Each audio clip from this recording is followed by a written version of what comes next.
Hello everyone. Welcome to the live stream, and today I will be showing y'all three news stories.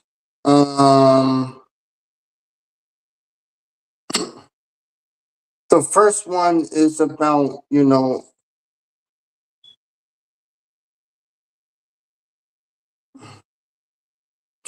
the first one is about the war in Iran. You know, and the second one is going to be how the Supreme Court is looking into the case of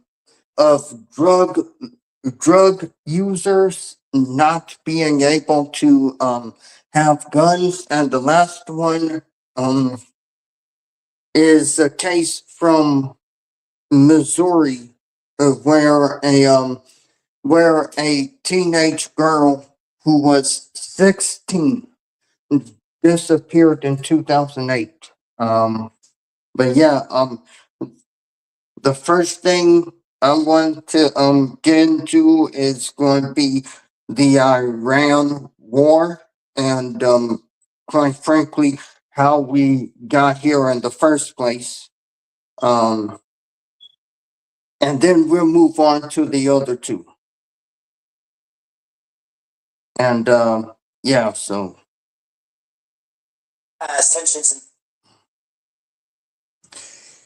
here we go with the first video.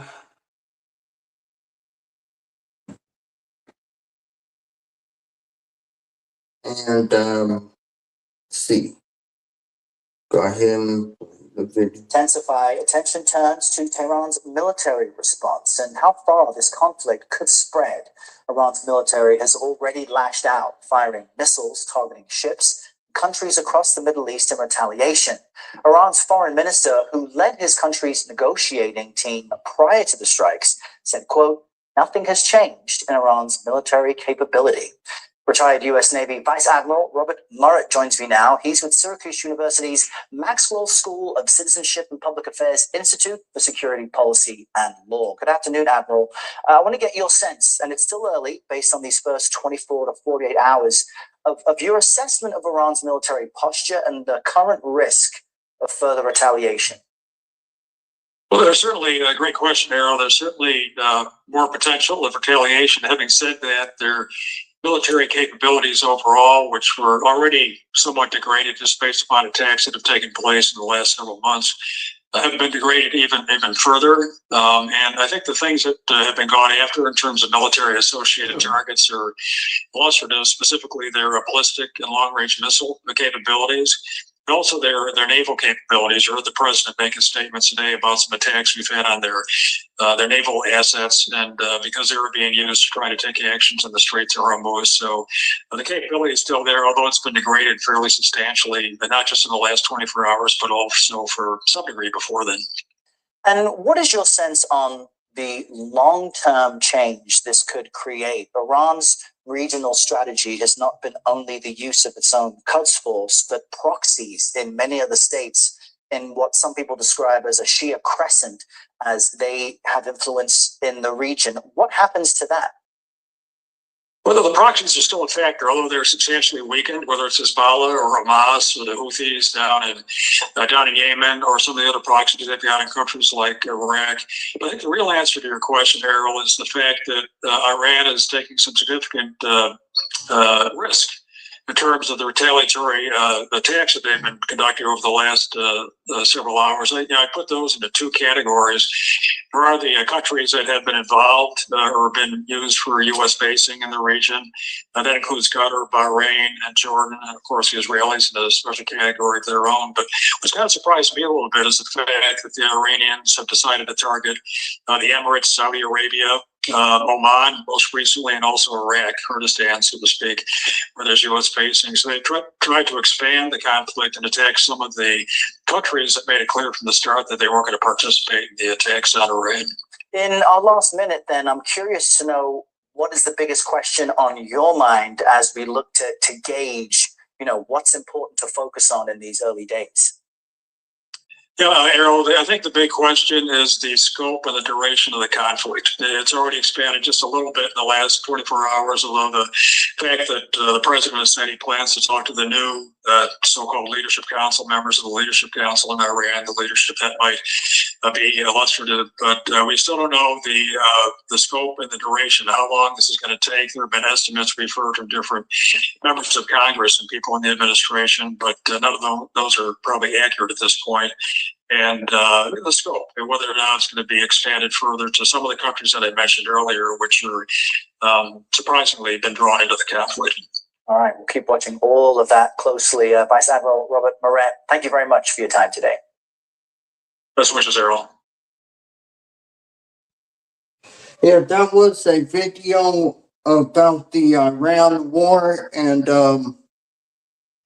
how the conflict is, is getting out of control and everything. The next one is about the Supreme Court considering whether illegal drug users can own the guns and everything, but I want to talk about how we got we got to this conflict, with Iran. See, the thing of it is that people were duped by Donald Trump when he said that he was an anti-war president. Yeah, people were duped. Let's be real. They were duped. And not only that, but you had manosphere influencers saying, vote Trump, he will not start a war. And look what's happening right now. We're now in a war with Iran. And you have lawmakers that up in DC that doesn't like this. And again, you have, MAGA influencers calling out Trump on this, and then you have those who are, hardcore MAGA, defending Trump doing this. And I'm going to be like this. A certain person tried to tell y'all that this will happen.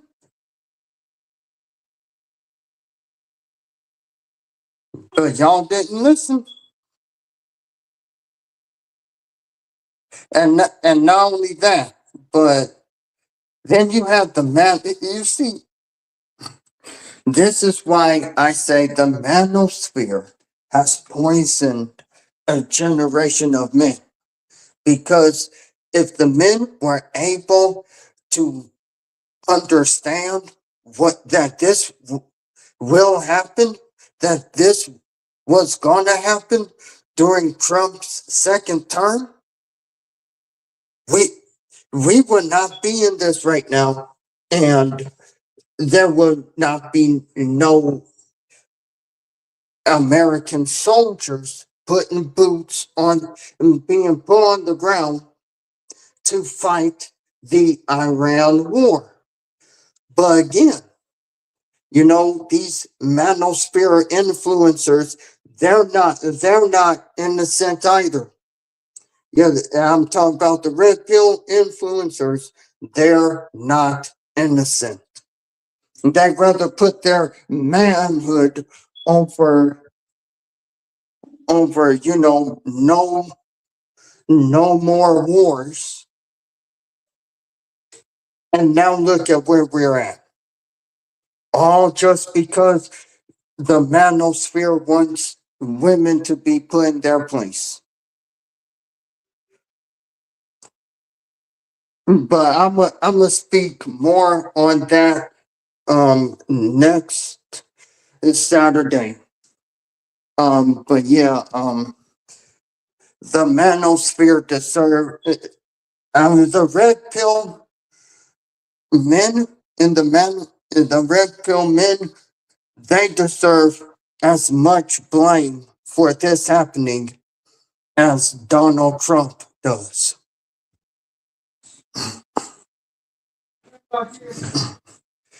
And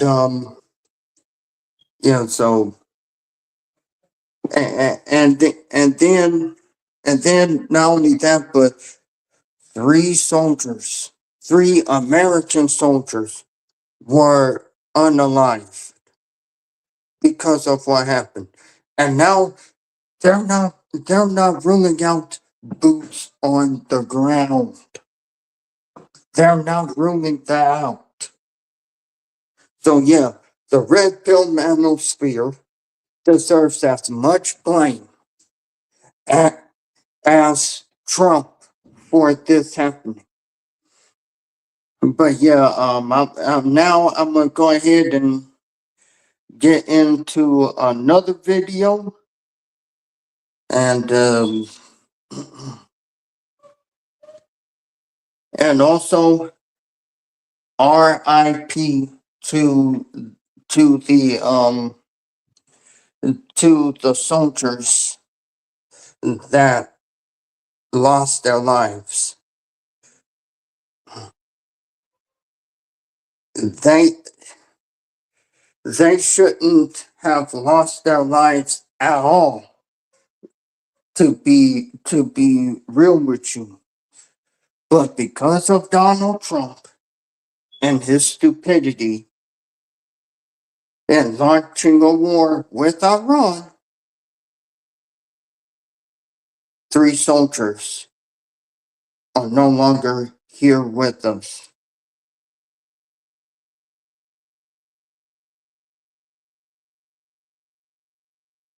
And that's sad. It really is. But yeah, like I said, we're on to the next video. Let me find it.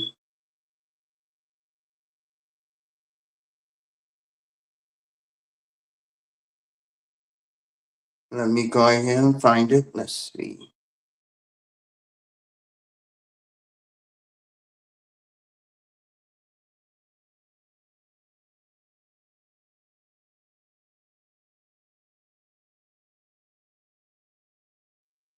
Here's the video, and we are about to go ahead and hear what they are saying about this case that's going to the Supreme Court. Banned by federal law. The Trump administration says it's essential for public safety. Next week, the Supreme Court is considering whether that ban is unconstitutionally broad. It's a high-stakes case involving marijuana and the states that have legalized it in some form. Our Devin Dwyer has a closer look at the case and growing debate over whether cannabis should get a carve-out in gun law. In the foothills of Pennsylvania's Allegheny Mountains, oil and forestry are big business. Donald Trump is big politics. And for hunters like Rob Green, guns are a big part of local culture. If you don't support the Second Amendment in Warren County, you probably should leave. Green is an Army veteran and father of 3, and until earlier this year was the top law enforcement official in the county for more than a decade. Most crimes that we prosecuted were involved drugs or alcohol. I mean, that's a good 85 to 90%. He also happens to be a user of cannabis, one of 440,000 Pennsylvanians with a state-authorized medical marijuana card. So how often do you use? When I was the DA, once or twice every week or two, maybe once a week would, on an average, would be good. I'm not a daily user. Does marijuana serve a medical purpose for you? Yes. Yes. If it did not, I would not be able to get a medical marijuana card. Marijuana as medical treatment has been legal here since 2016, but consuming cannabis also comes with what Green calls an unconstitutional cost. As of right now, I have 0 firearms. And why is that? I could serve 10 years in prison for having a firearm because I am, according to the feds, an illegal user of marijuana. I mean, it's bull. Congress has prohibited the feds from cracking down on state medical marijuana programs, and President Trump recently signed an executive order loosening restrictions. It's an honor to do this. But cannabis is still banned under federal law.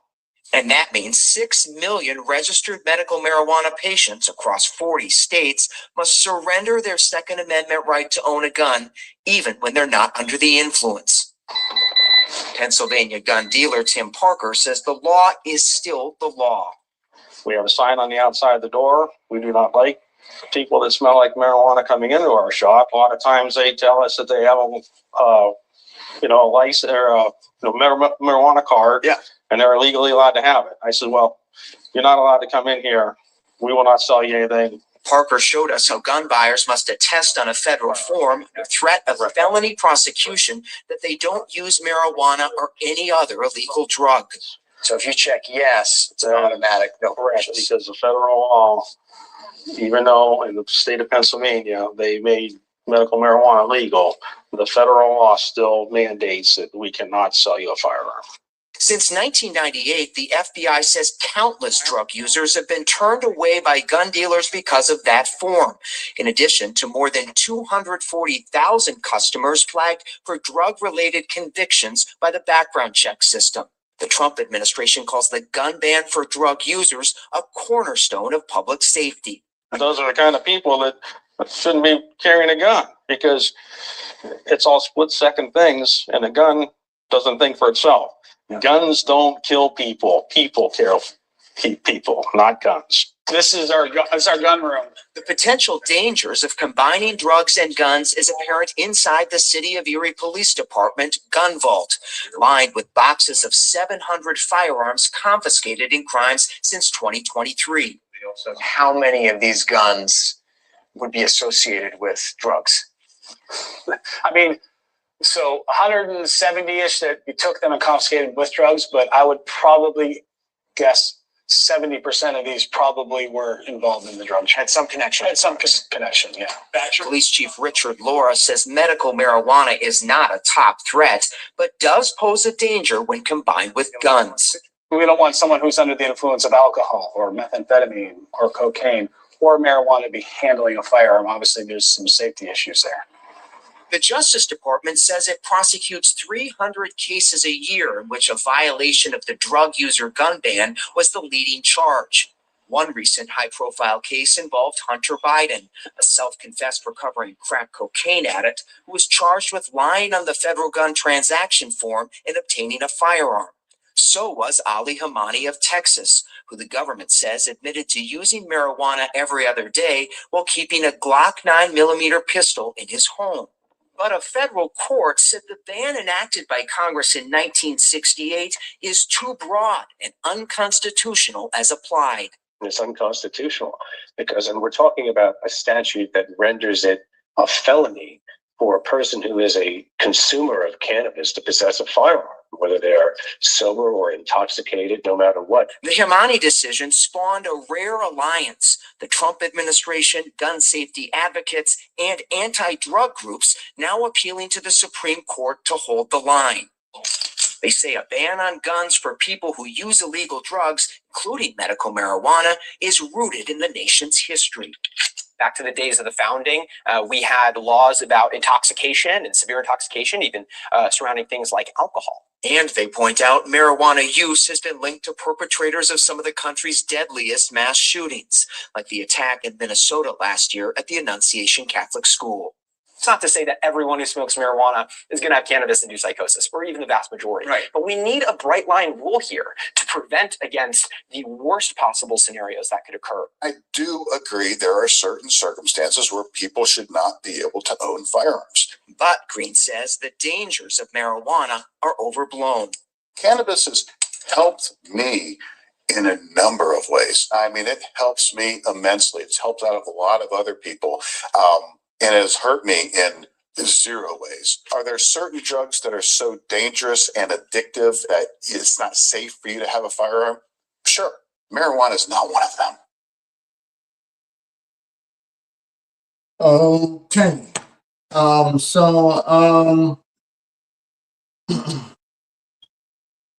Again, with this case, that's heading to the Supreme Court,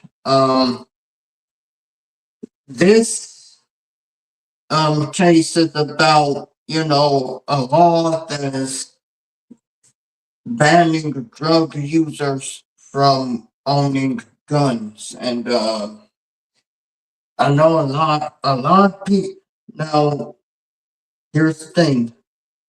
What the gun advocate person, what the, I guess you can say safety gun advocate person said, yes, indeed, that is true.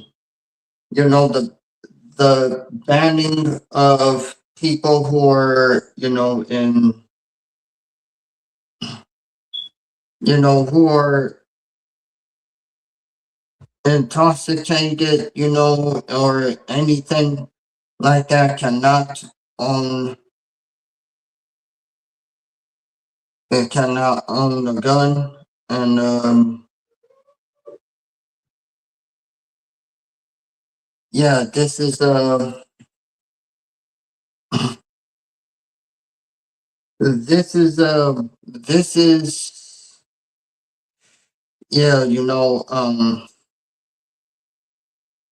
it's really messed up and sad, but yeah. Um,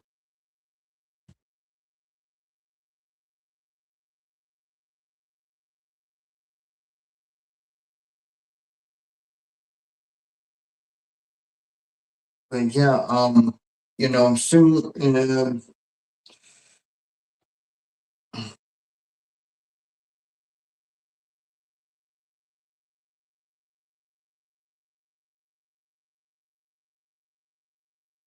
so again, I'm like, I don't know what to say, what else to say about this, but again, I mean, I'm not choosing a side here because again, you know, the case that they have at the Supreme Court, they could go either way. So yeah, it could go either way on that alone. But yeah, now we're about to go ahead to the final video of today. And again, this is about a teenager who went missing in 2000, in 2008.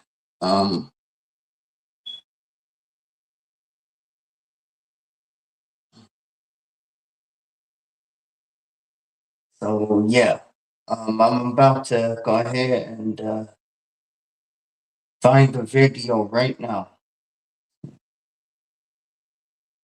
And they just reopened her case as well, so see if I can find the video.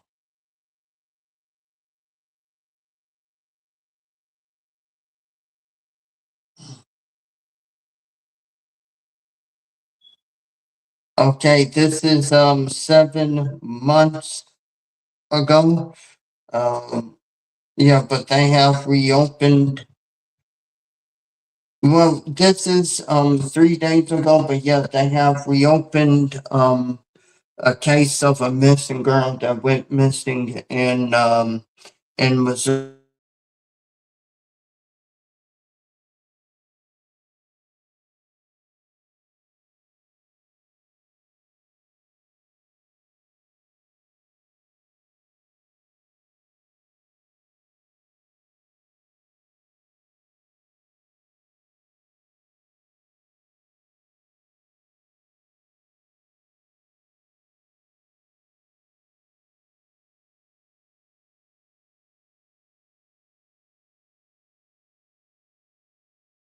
Here's the final news story of today. There are tens of thousands of cases of missing people in the United States, but not all of them get the same amount of attention. New at 6, our Morgan Harris looked at the work being done to spotlight cases of missing Black women.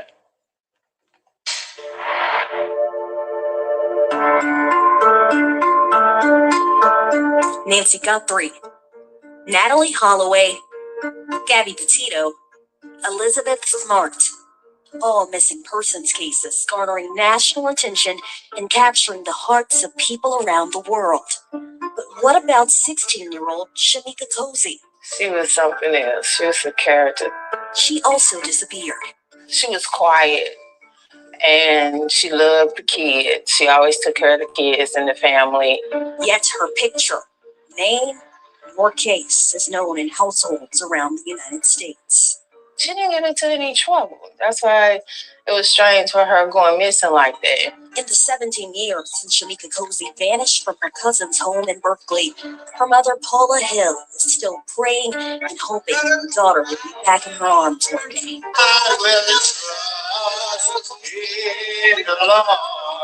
Cosey's mom says Berkeley Police, the investigating agency, did not take Shemika's disappearance seriously.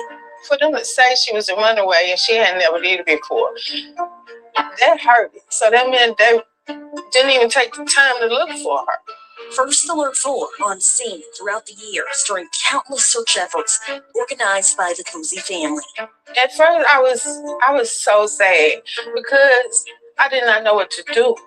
I didn't know where to start. Like, what do you do when your child goes missing? Paula conducted her own makeshift investigation throughout the area, but what she's wanted since 2008 is efforts from the authorities. As far as the police, they didn't help me with anything. They did not help me with nothing. And it, even though I was sad, then it turned into anger. They really just said to me in their own words, well, she probably gone with a man. She'll be back before school. The lack of regard for missing Black women and girls is embedded into society, according to St. Louis University criminology and criminal justice professor Kenya Broomfield Young. Unfortunately, Black and brown women, when we go missing, the idea is that we have engaged ourselves into a lifestyle issue. We're engaged in something nefarious or with, a partner or things like that. Roughly a third of the over 533,000 missing people listed as abducted were Black, according to the National Crime Information Center. Despite U.S. Census data showing Black people only represent 14% of the population. If a woman is considered to be attractive by societal standards, that she's more likely to garner attention. And so when we have, historic caricatures and ideas of what Black and brown women are supposed to look like or do look like or compare, there's oftentimes that we think that missing Black and brown women may not bring that same relatability. And so it's not even strictly media, it's who takes the report at the first end. In 2025, the state of Missouri created the Missing and Murdered African American Women and Girls Task Force. It aims to help reduce violence against Black women and girls and help shape new policies to search for them. It's very, very much an acknowledgement that there is a problem and that we do need to spend some time and look deeper at this and be able to raise the profiles of these people that we have missing. Paula Hill praised the legislation will help as she awaits Shemika's return. So take every case serious, please, as if it's your family member. Because I know one thing, everybody take it serious when it's theirs. Since finding out we were doing this story and speaking with the department, Berkeley Police has reopened Shemika Cosey's case. We have more on that on the First Alert 4 News app. Now take a good look at this photo of Shemika Cosey. If you have any information, no matter how small, you are urged to call Berkeley Police. Morgan Harris, First Alert 4. Southern Fried. And this story right here,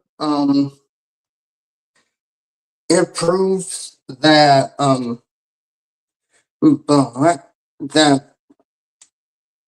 you have when whenever a black woman goes missing or, you know, is on the life that doesn't get news attention like that. But, if it's, another, if it's a white woman, all of a sudden it gets more attention. And here's the thing, Shemika Cosey she went missing in December of 2008. And, she was, and,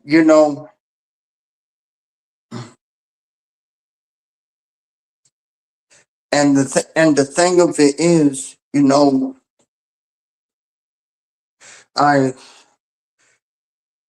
I hope they find her. I hope if this ends in a happy way, they where Shemika is reunited with her family. And like in a lot of times, whenever they went on ahead and, find a person that was missing for years, they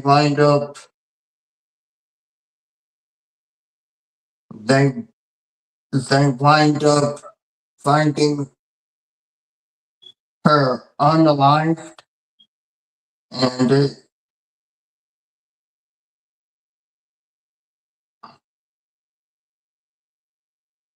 and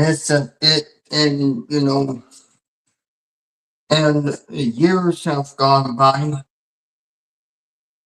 but I believe that she's still alive, you know, but somebody has her. Again, you know, we we don't know yet because again she is still missing. But like I said, I'm hoping that she will, you know, I'm hoping that she will be found alive, and there will be a happy ending. But yeah, Shemika Kenyatta Cosey went missing from Berkeley, Missouri, since December 30th, 2008. Hopefully, hopefully they will find her this time. And hopefully they will work with her mother in order to find her. But yeah, that's it for the news stories live stream. And as always, make sure to as always, make sure to like, comment under the video, and subscribe to the channel. Make sure you click the notification bell whenever I go live or